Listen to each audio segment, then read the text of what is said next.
Welcome to ચેતુસ kitchen. આજે આપણે બનાવશું સરગવાનું શાકનું લોટિયું શાક બનાવવાના છે। તો અહીંયા આપણે એકદમ સરસ ગરફવાળી મોટી સરગવાની 3 શીંગ લઈ લીધી છે। અહીંયા 3 ચમચી જેટલો ચણાનો લોટ લીધો છે અને અહીંયા આપણે લસણવાળી ચટણી લઈ લીધી છે। બાકી મસાલાની અંદરથી જે મસાલાની જરૂર પડશે એનો ઉપયોગ કરશું। વઘાર માટે તેલ અને સ્વાદ મુજબ મીઠું। તો પહેલા આપણે સરગવાની શીંગને સુધારી અને બાફી લેવાની છે। તો મીડિયમ સાઈઝના આપણે ટુકડા કરી લઈશું। અવડા આપણે બધી શીંગના ટુકડા કરી લઈશું।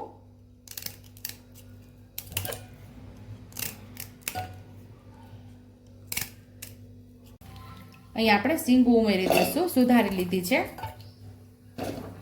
આવડી સાઈઝની આપણે સુધારી લીધી છે શીંગુને। બહુ આપણે આમાં પાણી નહીં ઉમેરીએ બાફવામાં, એક નાની વાટકી જેટલું જ આપણે પાણી ઉમેરશું આમાં। બાફવામાં આપણે થોડું મીઠું ઉમેરશું।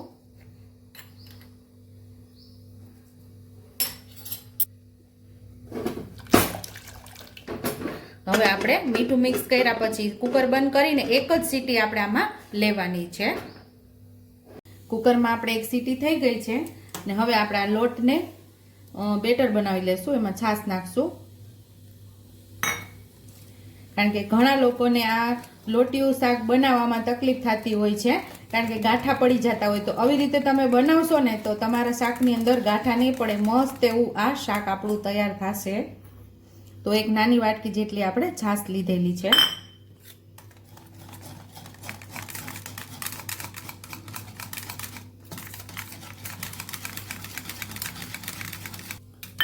એક વાટકી છાશ અને એક વાટકી આપણે પાણી ઉમેરેલું છે।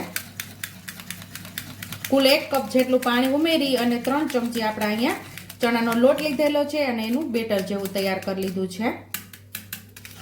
એટલે આપણે ગાંઠા નહીં પડે। જો શાકની અંદર જ્યારે આપણે આવી રીતે બેટર બનાવીને ઉમેરશું તો શાક મસ્ત એવું સરસ થશે। ને કુકરમાં એક સીટી થઈ ગઈ છે। હવે આ સાઈડ ઉપર આપણે વઘાર કરી લઈએ।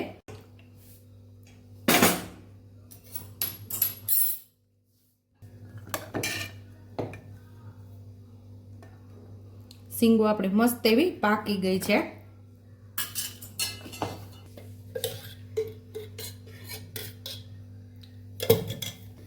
ગેસ ઉપર આપણે કડાઈ રાખી છે અને એમાં 2 નાના ચમચા જેટલું તેલ ઉમેરેલું છે અને તેલને આપણે સરસ ગરમ થવા દેશું। ત્યાં સુધીમાં આપણે એક મસાલો તૈયાર કરશું। અડધી ચમચી જેટલી હળદર ઉમેરશું, 1 ચમચી જેટલું ધાણા જીરું પાવડર ઉમેરશું અને થોડું મીઠું ઉમેરશું। આપણે બાફામાં પણ ઉમેરેલું। આ ચટણી આપણે તૈયાર મસાલો તૈયાર કરી લઈશું એનો।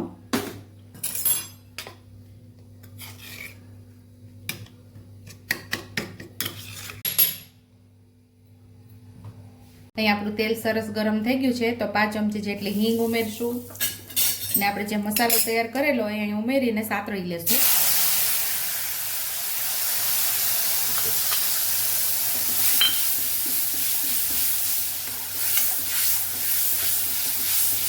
જે પ્રમાણે તમારા ઘરે તીખું ખવાતું હોય એ પ્રમાણે લાલ મરચું પાવડર અહીંયા ઉમેરવાનું। અહીંયા લસણવાળી ચટણી 1 ગાંઠિયો લસણ ફોલી અને 1 ચમચી જેટલું લાલ મરચું પાવડર ઉમેરી અને આપણે લસણવાળી ચટણી તૈયાર કરેલી। પાણી બળી જાય ત્યાં સુધી આપણે લસણવાળી ચટણીને સાતળવાની છે, એટલે કે આપણે આ મસાલો સાતળવાનો છે।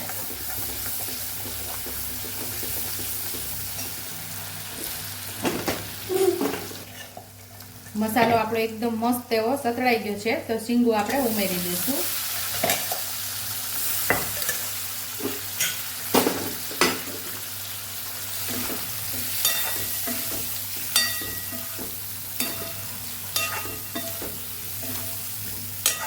મસાલાથી શીંગું કોટ થઈ જાય એટલે આપણે જે બેટર તૈયાર કરીને રાખેલું ચણાના લોટનું એ આપણે અહીંયા ઉમેરી દેવાનું છે। અહીંયા અડધી ચમચી જેટલો આપણે ગળપણ માટે ગોળ ઉમેરશું।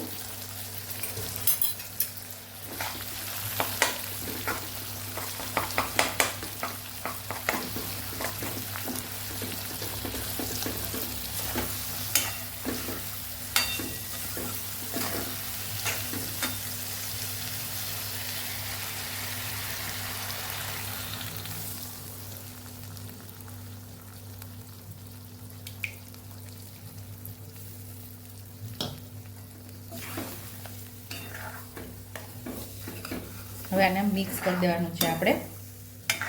અત્યારે આપણો ગેસ સાવ ધીમો છે.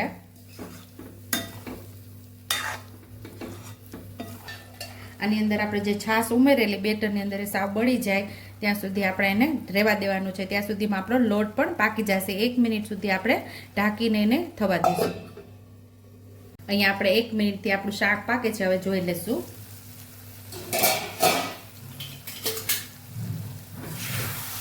તો મસ્ત એવું આપણું ક્રીમી શાક તૈયાર થઈ ગયું છે.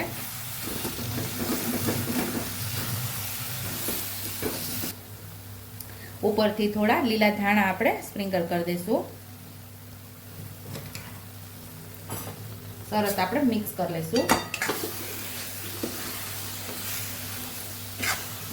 તો અહીંયા આપણું સરગવાનું લોટવાળું શીંગુનું શાક તૈયાર છે. સર્વિંગ બાઉલમાં હવે આપણે સર્વ કરી લઈશું.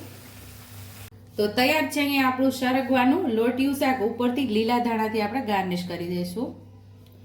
જો તમને મારી રેસીપી પસંદ આવી હોય તો મારી રેસીપીને લાઈક કરજો, શેર કરજો, સબસ્ક્રાઇબ કરજો, બેલ આઇકોનને દબાવતા ભૂલતા નહીં અને કમેન્ટ બોક્સમાં કમેન્ટ કરજો કે મારી રેસીપી કેવી લાગી. તો આવજો.